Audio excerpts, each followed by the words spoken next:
The Fox Texas trio is back. Governor Greg Abbott now fully taking the oath of office, giving his inaugural address.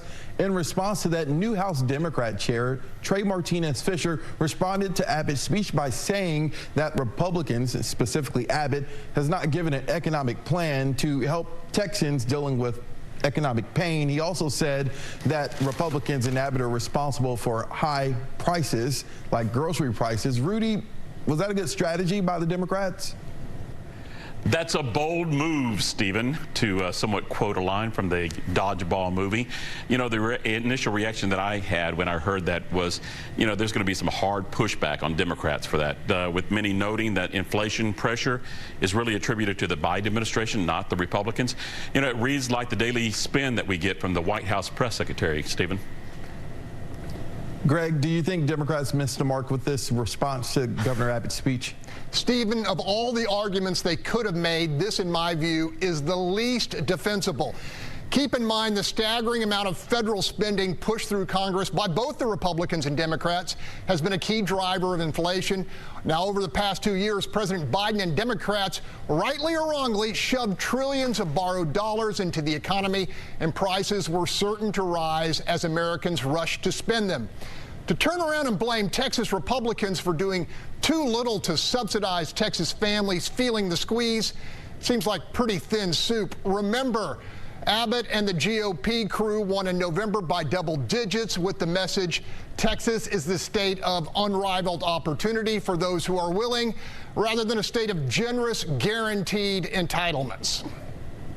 Let's take a transition. This week, the House in Texas came out with their base budget, a lot of extra money. Rudy, do you think Democrats will be able to get anything on their wish list financially from the legislature this year?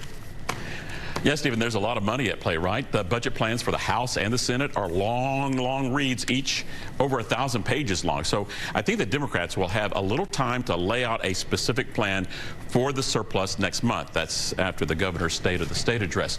They can't afford, in my opinion, only to be a voice of opposition. Greg touched on that just a moment ago, and rehash just a party platform wish list. An opportunity for some creative ideas right there waiting.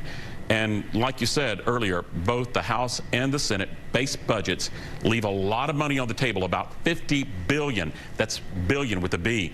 Now, granted, while the spending proposals are huge, totaling about $130 billion in general revenue, to get all of that extra money, lawmakers will have to bust the state spending cap, or at least find a way to get around it. And that will be tricky procedurally and politically. Stephen? The House and the Senate also have bills that regulate drag shows, but some are saying it's too broad. Some are saying you're looping in possibly concerts coming into town, or looping in regular theater shows that happen in our school districts. Greg, do you think something that will regulate drag shows passed the legislature, and do you think they're just going to go back to the drawing table and make it more narrow in scope? Look, Stephen, drag show regulation is just the latest venue for the values war. And I do think something will make it to Abbott's desk. Why? Because Republicans control both houses, and it chaps the GOP base in a big way that publicly funded venues are being used to, in their mind, normalize activities they find morally repugnant and socially destructive. As for the First Amendment issue, free speech on school campuses and libraries is not the same thing as in the public square, so to speak. I'm no lawyer, but there are necessary limits on campus. That said, I think Republican activists would almost welcome court challenge as a means of perpetuating the conflict. This is, after all, a values war. Let's transition quickly back to money and infrastructure. Rudy, Governor Greg Abbott briefly touched on infrastructure. That's something Speaker Dave Phelan wants. Is that kind of an olive branch from the governor? It could be. You know, the governor used the state song Texas, Our Texas as his outline for his speech. It allowed him to frame the speech with his familiar chorus of how great the state is doing economically. That's why my word was a chorus line. Governor Greg Abbott could be giving a signal to everyone, just not the speaker, that he has heard the comments from those who want basic things fixed across the state. Promising a property tax payback, you know, that's great messaging on the campaign trail. But a lot of people are saying to me, saying what the speaker is saying.